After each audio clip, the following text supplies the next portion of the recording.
High court के जज ने सुनाया शिवलिंग को हटाने का फैसला, लेकिन आदेश टाइप करने से पहले बेहोश हो गया रजिस्ट्रार। ज्ञानवापी में सर्वे और पश्चिम बंगाल में हाहाकार, सावन में अदालत के अंदर जज ने भी देखा भगवान शिव का चमत्कार।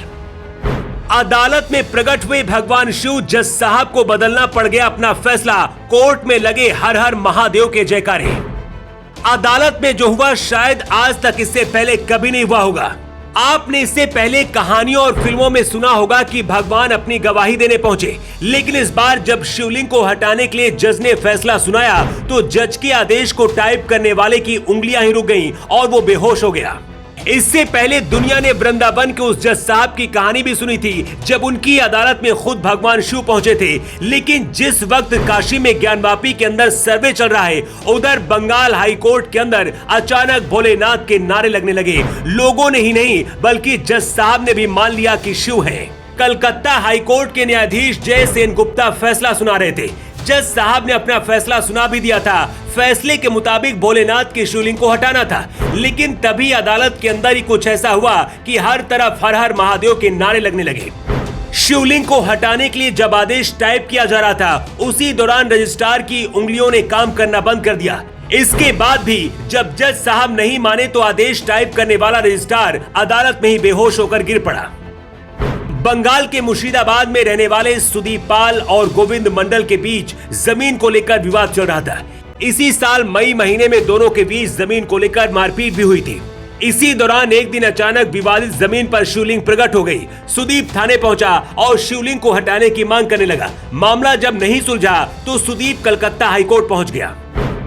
कलकत्ता हाईकोर्ट के न्यायाधीश जय सेन गुप्ता इसकी सुनवाई कर रहे थे। इसके बाद जज साहब ने फैसला सुनाया कि शिवलिंग को विवादित जगह से हटाया जाएगा, लेकिन जब फैसला रिकॉर्ड करने की बात आई तो अचानक से सहायक रजिस्ट्रार विश्वनाथ की उंगलियों ने काम करना बंद कर दिया और वो बेहोश हो गए।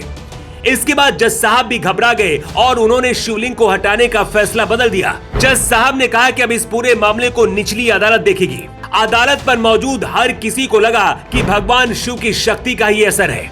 एक कहानी है, वृंदावन में एक महात्मा घूमते थे जिन्हें देखकर लोग कहते थे कि जज साहब आ रहे हैं, देखो जज साहब आ रहे हैं। ये कहानी 32 साल पुरानी है। एक संत से किसी ने पूछा कि आखिर उस साधु को लोग जज साहब क्यों कहते हैं। इसके जवाब में उस साधु ने बताया, वृंदावन में केवट ने साहूकार से कुछ कर्ज लिया था। पैसे लौटाने के बाद भी वो उसे परेशान करता था। मामला अदालत में पहुंचा तो जज साहब ने केवट से पूछा कि कौन है तुम्हारी तरफ से गवाही देने के लिए कि तुमने पैसे साहूकार को लौटा दिए। इसके जवाब में केवट ने कहा कि इसकी गवाही के लिए शिव शंकर है। केवट शिव का पुजारी था। इसके बाद बुजुर्ग के भेष में कहते हैं कि खुद भगवान शिव अदालत में केवट की गवाही देने के लिए पहुंच गए थे। जज साहब को जब पता चला कि उनकी अदालत में खुद भगवान शिव आए थे तो उन्होंने अपनी नौकरी से इस्तीफा देकर खुद भी साधु के भेष में घूमने लगे मथुरा और वृंदावन की गलियों में। ऐसा ही कुछ इस बार भी कलकत्ता हाईकोर्ट में दिखा। फैसला सुनाने के बाद जज साहब ने ही अपना फैसला बदल दिया। शायद कलकत्ता हाईकोर्ट के न्यायाधीश जय सेन गुप्ता को भी एहसास हुआ कि भगवान शिव के खिलाफ फैसला देने की वजह से ही आदेश टाइप करने वाले शख्स बेहोश हो गए। ये कहानी बाहर आने के बाद हर कोई हैरान है। अब इसके बारे में जो कोई भी सुन रहा है वो सुनकर हैरान है और इसे लोग भगवान शिव का चमत्कार बता रहे हैं। हालांकि कुछ लोग जज साहब पर भी सवाल उठा रहे हैं और इसे अंधविश्वास से जोड़कर देख रहे हैं। ये सब कुछ ऐसे वक्त में हुआ है जब काशी में ज्ञानवापी के अंदर हर दिन नए नए सबूत मिल रहे हैं। ज्ञानवापी में बहुत तेजी से सर्वे हो रहा है और वो दिन दूर नहीं जब यहाँ पर भी भव्य शिव मंदिर बनेगा। कलकत्ता हाईकोर्ट में जो हुआ उसे लेकर आप क्या कहना है, आपकी क्या राय है, कमेंट बॉक्स पर लिखकर आप जरूर बताएं। द राशिद के लिए ब्यूरो रिपोर्ट।